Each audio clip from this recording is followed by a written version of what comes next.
may mga lugar na dinadaan lang, gaya ng Hong Kong. Bawat oras ay mahalaga. Millions of OFW saan man sa mundo ay sinisikap na makauwi ng Pilipinas para makasama ang pamilya tuwing Pasko. Ating tunghayan ang kanilang home journey for Christmas.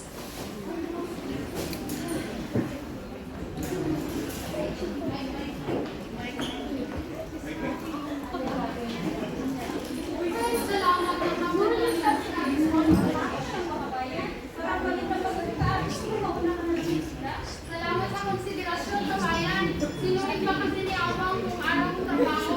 Sa katunayan, nag-iis ka sumur pa ako sa Thailand.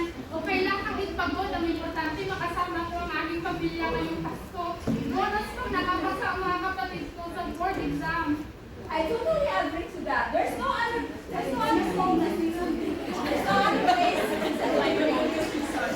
Your success and their success. Congratulations, kabayan. Congratulations, kabayan. Salamat, kabayan. Ladies and gentlemen, we have just landed at Ninoy Aquino International Airport. Living Spring Air, welcome you to Manila. On behalf of your flight deck crew headed by Captain Edward Galang and the rest of the team, thank you for choosing Living Spring Air, your airline of choice. Pagdating sa Pilipinas, ang mga balikbayan galing Saudi at Canada ay sinundo ng kanilang pamilya sa airport gamit ang mga magagarang sasakyan, samantala si OFW Hong Kong ay nag-commute pauwi sa kanilang bahay dahil sinorpresa ang kanyang pag-uwi.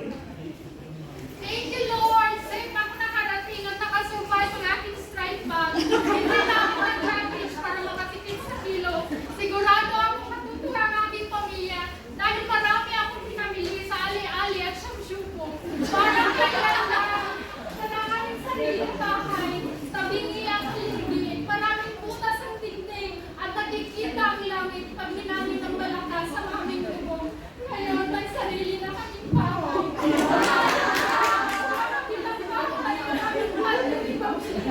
Kahit nagulit ko, ang aking mga kapatid ngayon ay licensed nurse na at LPD teacher. Thank you, Lord, sa biyaya. Hallelujah. Sa mga pagkabay mo.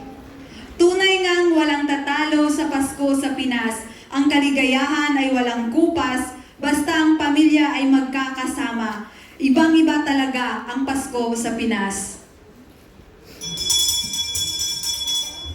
Ding dong, ding dong, ding dong, ding. Ding dong, ding dong, ding dong, ding.